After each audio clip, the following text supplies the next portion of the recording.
Notre Dame just landed yet another blue chip recruit, and now the Irish have the third-ranked class in the country with potentially more good news on the way soon. And while the transfer portal madness hits practically every other program around the country, Notre Dame is proving that no news is good news. That's next.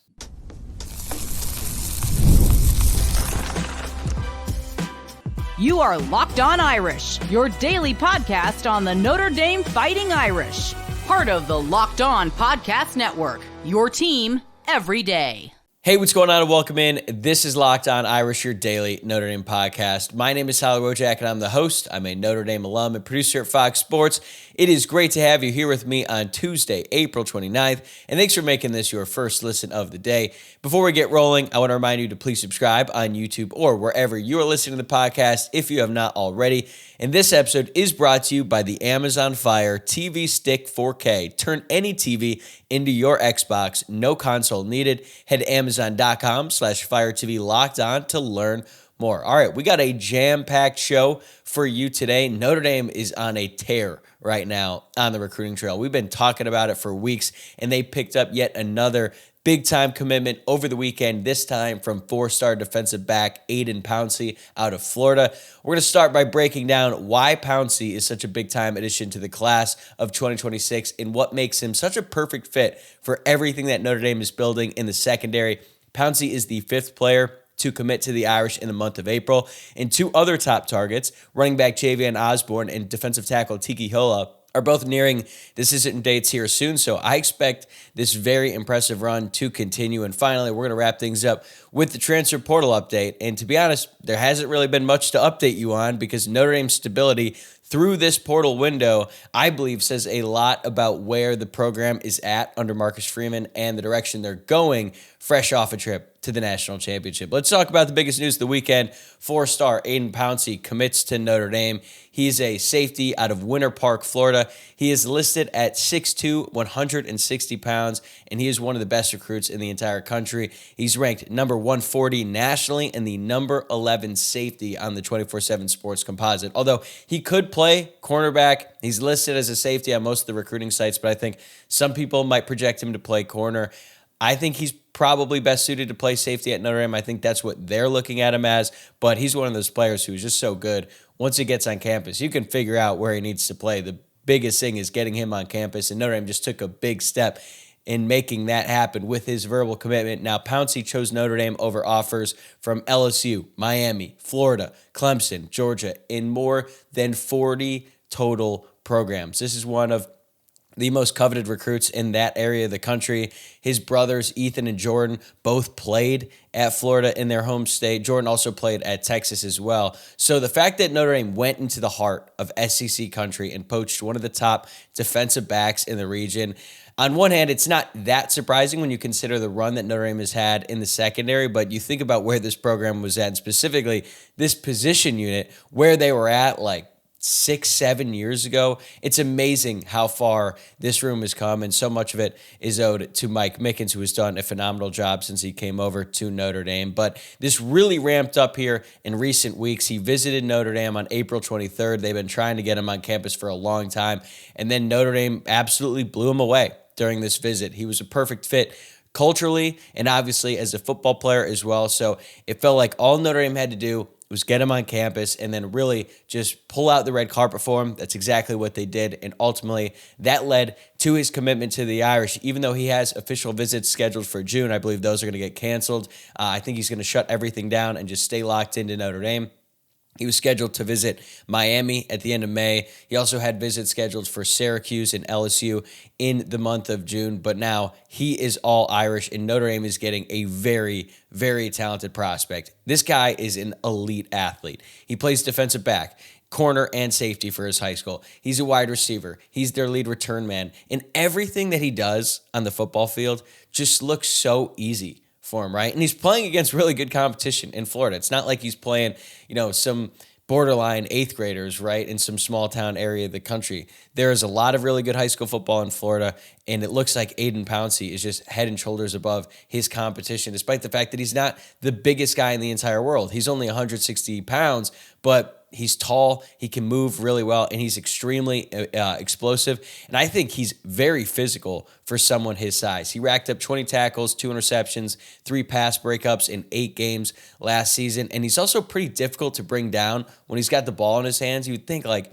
if he's only 160 pounds, it probably doesn't take that much to get him on the ground once you're able to get your hands on him. But he's a physical player. He's a very willing tackler. He's going to light up a wide receiver if they leave their body exposed. But he'll also come up, get into a stance, and bring down the ball carrier when it's not as fun, right? Like, it's pretty easy if you're a safety to light up the wide receiver when he's jumping up high to make a pass and his whole body's exposed. And certainly in those situations, Pouncey is going to jump on the opportunity to just lay out the wide receiver. But it's like, okay, that's cool, but you're a great athlete. You put yourself in that position. Like, I expect you to capitalize on that play. But he'll come in the box, he'll stick his nose in there and tackle a running back who's, coming downhill at him as well. So I think that's really encouraging. And as I alluded to earlier, there is some debate about where he projects at the next level, but I think his physicality is what makes him best suited to play safety. Because if he's playing safety, he can roam around, he can make plays on the ball, and he can hit people. He has elite ball skills as well. Like, when you watch his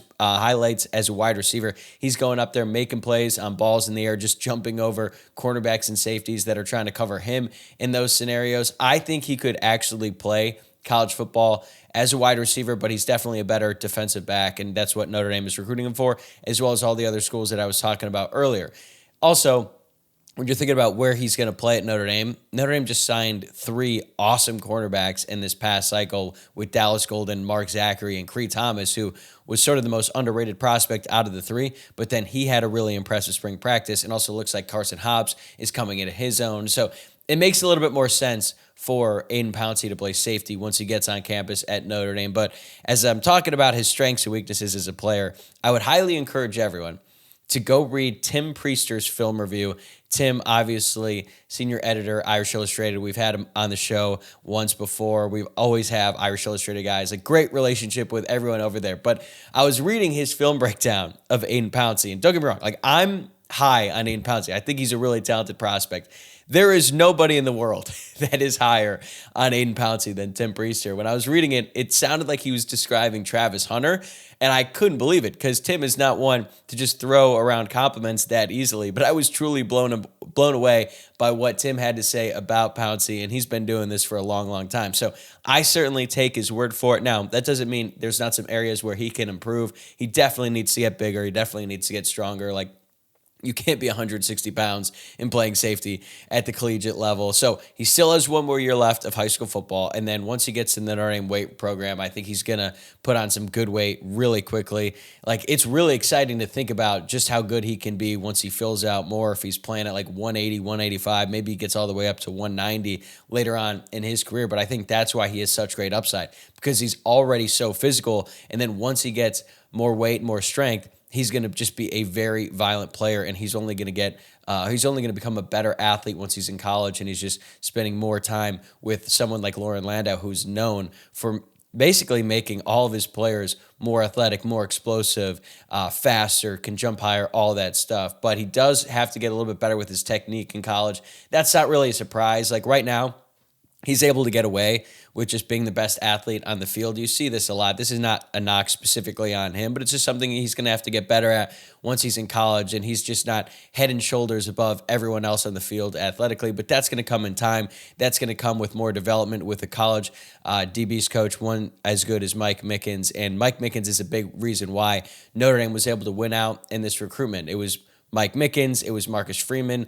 Aiden Pouncey credited his relationships with those 2 guys, but also pretty much everyone on campus. Like, he was blown away by all the people that he came in contact with when him and his family made the trip to South Bend last week. He also is fully bought into the academic side of Notre Dame. He told Tom Loy of 24/7 Sports that the academics and the people were the main reasons why he committed, plus the fact that Mike Mickens has been around at Notre Dame for a long time, the stability there. It's just a great family atmosphere at Notre Dame. And I think when you talk about Notre Dame and how they've sort of built this momentum on the recruiting trail, it really just comes down to the visits. Like, the coaches, they establish these relationships, but then once they are able to get these prospects on campus, it seems like Notre Dame continues to knock it out of the park every single time. And that's a testament to everyone in the personnel department. And now with this addition in the class, Notre Dame jumps up to number 3 nationally in the 24/7 Sports Composite. And also, Pouncey is the second defensive back to commit in this class, joining 4-star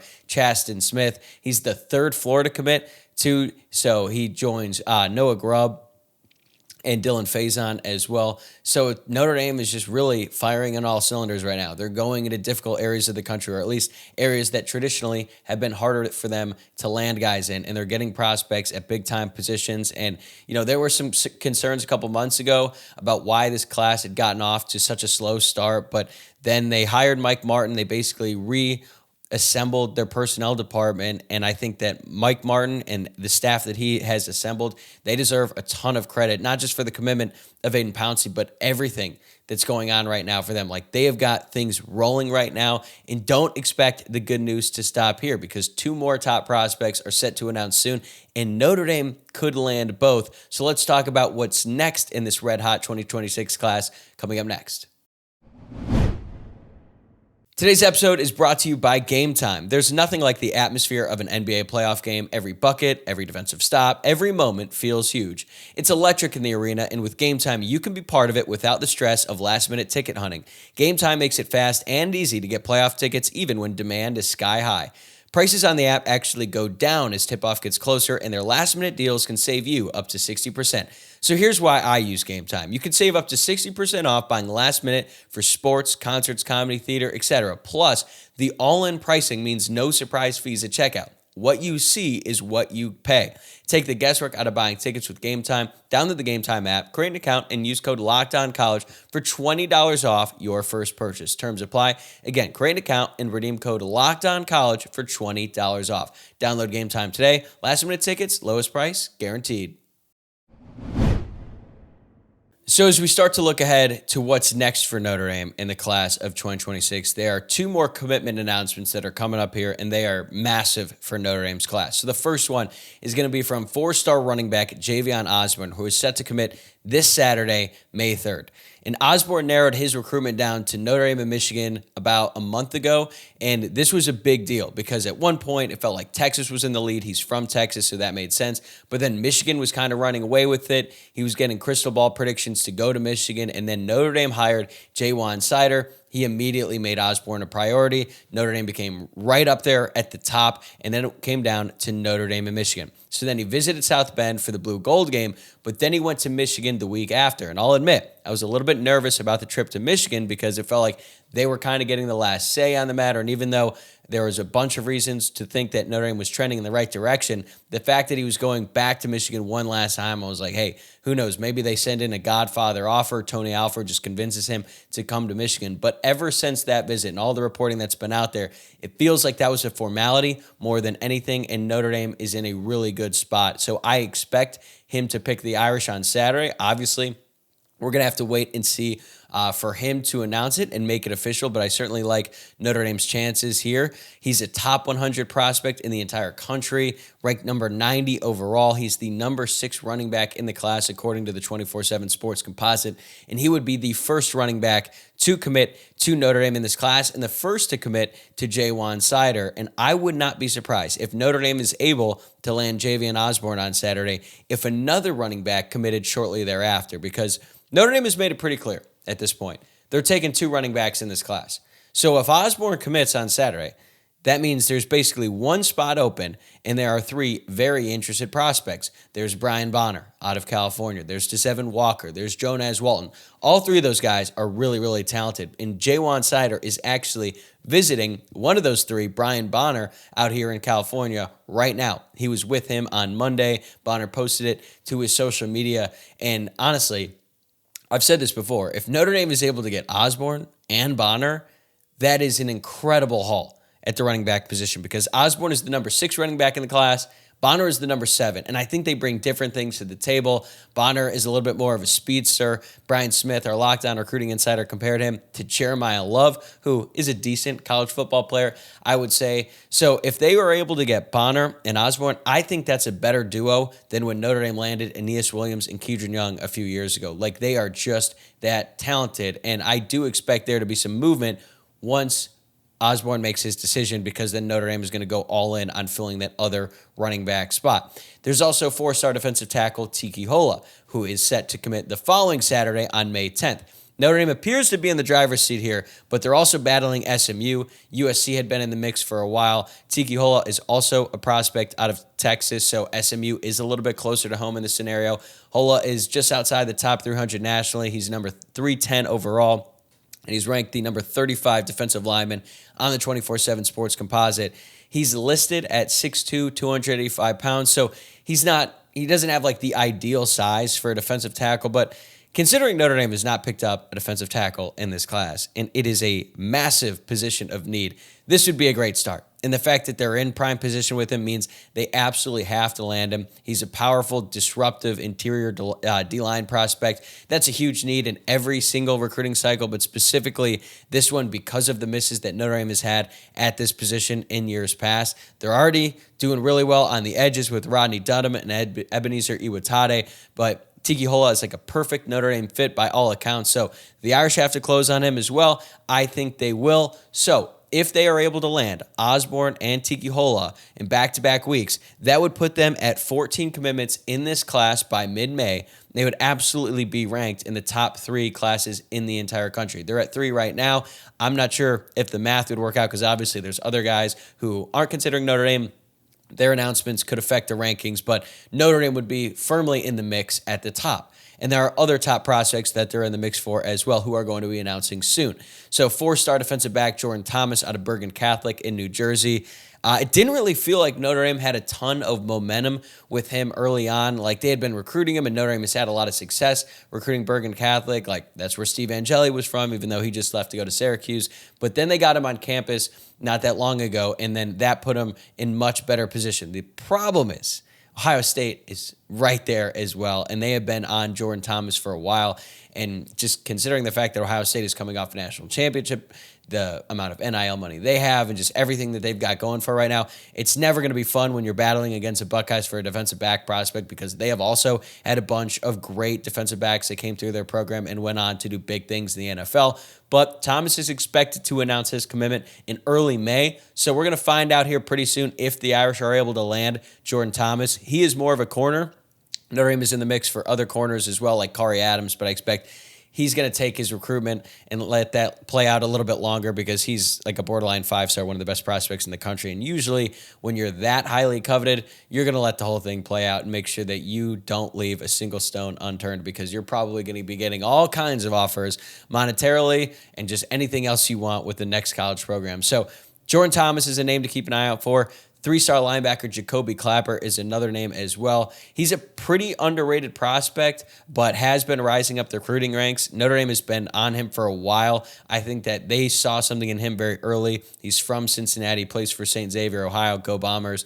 And I feel like they just have so many great connections in that area of the country. I mean, Marcus Freeman coached for the Bearcats. Mike Mickens coached there as well at one point. So it's not surprising that they were able to find somewhat of a diamond in the rough, but now other teams are involved as well. One team involves Oregon, okay? And Jacoby Clapper actually just is fresh off a visit to Eugene, and I feel like all bets are off once Phil Knight's checkbook gets involved, and I have to imagine it gets involved with every single recruit and player that Oregon looks at in the transfer portal. So I guess the one good thing is that another top program seems to believe Notre Dame in their evaluation of Jacoby Clapper as like a really good prospect and someone who could excel at the next level, despite the fact that he's like a high 3-star. But it's just a weird situation whenever you get involved with Oregon. But he was also on Notre Dame's campus a week ago, for what it's worth, and it felt like he almost committed to Notre Dame back when he visited in January, but decided to hold off, let the recruiting process play out a little bit longer. The longer this recruitment goes on, the worse I feel about Notre Dame's chances. But we're going to see what happens. I actually expect him to commit sooner than later, probably sometime here in the summer. And I do ultimately think he's going to pick the Irish. 4-star defensive tackle Elijah Golden is a name that a lot of you probably already know. He's one of the top priorities in the class for Notre Dame. Top 100 prospect nationally, top 15 D lineman. He has been on campus several times. He made another trip to Notre Dame a week ago. Al Washington is going to visit him this week at Cardinal Mooney High School. And even though schools like Alabama and Clemson have surged of late, he said that Notre Dame is still right at the top in his recruitment. He is going to take more visits this summer. So I don't expect him to commit anytime in the very near future, but considering how much time and energy Notre Dame is putting into his recruitment, maybe they'll be able to get this over the line sooner than we might expect. But this is a very important time for the Irish on the recruiting trail because spring practice is over. The transfer portal is basically in the rear view. I'll get to that more here in a second.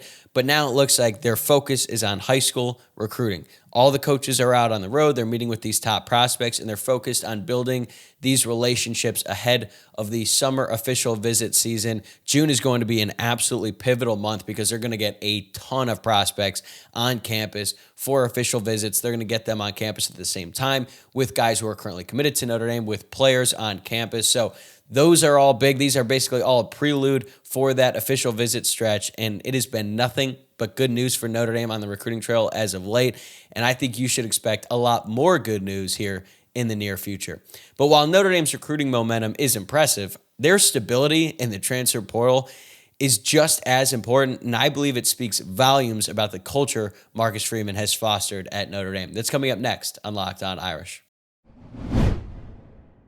This episode is brought to you by FanDuel. The NBA playoffs are here, and FanDuel is giving new customers an incredible way to get in on the action. Right now, when you join FanDuel and place your first $5 bet, you will get $250 in bonus bets if your first bet wins. Personally, I love how FanDuel makes betting so easy, whether it's picking my favorite team or diving into player props. From three-pointers to steals to assists, FanDuel has so many ways to bet your favorite player props. Plus, after the game tips off, you can even combine live prop bets into a same-game parlay for a chance to win big. All right, so here's my pick for the night. Timberwolves, plus 5.5 against the Lakers. I know I love LeBron. You've heard me talk about him before on this show, but it just feels like if the Timberwolves don't win the series tonight, they're certainly going to make it close. And I hope you followed my pick last night when I gave out Cavaliers minus 8.5 to close out the series against the Heat. They were up by nearly 50 points in the first half. So now you can double that tonight with Timberwolves plus 5.5 against the Lakers. Don't miss out. Head to FanDuel.com and claim your $250 in bonus bets today. All right, I want to wrap up today's show with just a few thoughts on the transfer portal because I've been getting a lot of questions about the transfer portal as of late. And I'll admit, I'm surprised we have not seen more movement from players on Notre Dame's roster. And there has been some confusion about the timing because it's about paperwork submission, not necessarily the public announcement. So the main window for the transfer portal technically closed last Friday. It was open from April 18th, I believe, through the 25th. But technically, schools have until today, Tuesday, at 5 p.m. Eastern to enter a player's name in the portal. And sometimes we'll hear about guys, more often than not, that they're going to enter the portal before they actually get submitted, right? Like Steve Angeli, when that news broke, we just found out he was going to put his name in. But then it came out a couple of days later that his name was actually in the portal. So it is partially on the school, but the school has until 5 p.m. Eastern time today to do so.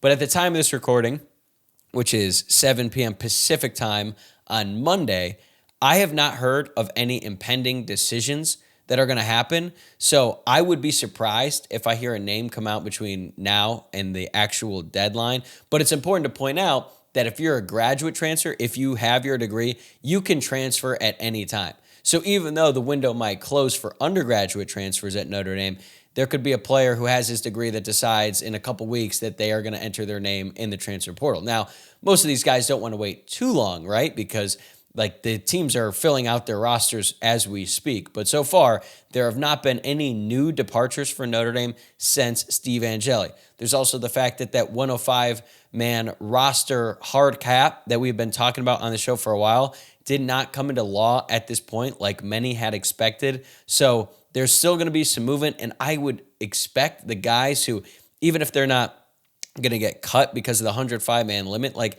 there's probably a few scholarship guys in the very bottom that kind of know where they stand at this point, and I expected some of those guys, I'm not going to name them specifically, but I thought maybe they would look in the transfer portal at this point, but it just hasn't happened. And I think, like, as this time kind of goes by, and this happens in the winter as well, like, there's message board rumors, there's some players who think like, oh, like, I heard this player is kicking the tires on the transfer portal, but then it doesn't actually happen. Like, that happens all the time at every single school around the country now. Like, I remember just it was last season during the bye week, okay? And Notre Dame's season obviously did not get off to the best start in the world. I think we can all agree that loss to Northern Illinois, and even the wins after that when they pummeled Purdue, but it wasn't all that impressive because Purdue was so bad, and then they didn't really look that great against Miami, Ohio, and then they got that big win against Louisville going into the bye. The vibes were still not that great around the program, and I remember hearing some stuff that was like, yeah, like, there's so many people, like 20-plus players on the team are unhappy they're going to go in the portal. And guess what?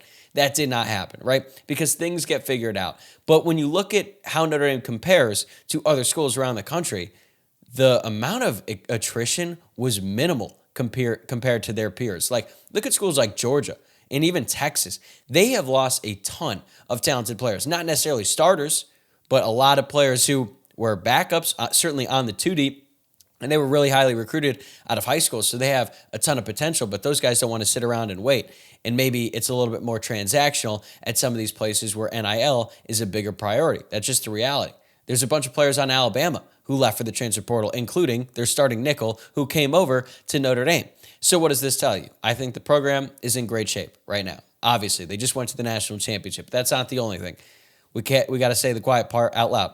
Notre Dame's NIL operation is operating at a really high level because their focus this offseason was on retaining players, and that's exactly what they did. They did go out and they filled some needs in the portal as well. They got some big-time names like a Malachi Fields, like a Devontae Smith, and even a player like Jared Dawson who plays a premium position. I'm sure he warranted a lot of money.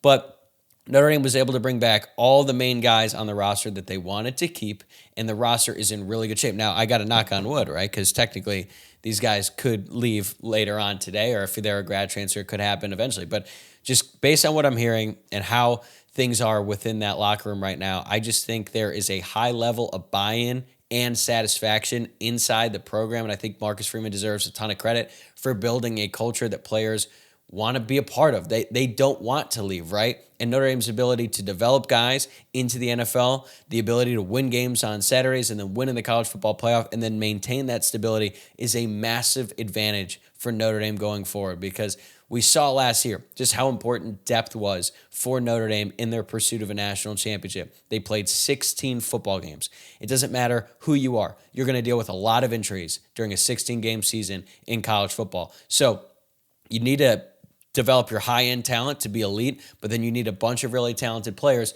to stick around and be willing to play and be a backup for a little bit, because odds are their opportunity is going to come. That's just the way it works.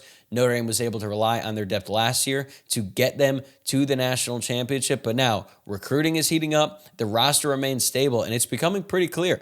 Notre Dame is building a sustainable winner under Marcus Freeman, so I expect the Irish to continue on that trajectory. I said last week I'm extremely optimistic about what this season holds with all the talent coming back, and I'm even higher on the future than I was a couple months ago right after the college football playoff ended. So look, it's been nothing but positive vibes on the show lately. I feel like that's a good thing, but that is going to do it for this episode. Thanks again for making Locked On Irish your first listen of the day. We're going to have more stuff to talk about tomorrow, so I'm going to be right back here tomorrow morning. Make sure that you are subscribed on YouTube or wherever you're listening to the podcast. That way, you never miss an episode, and even though spring practice is over, we're still going to be doing the daily show here throughout these next few months. So make sure that you're subscribed, and if you enjoy the show, please like the video below if you're watching on YouTube, or if you're listening to the pod, rate the show 5 stars, leave a review. Have a great day, everybody. I'll see you tomorrow.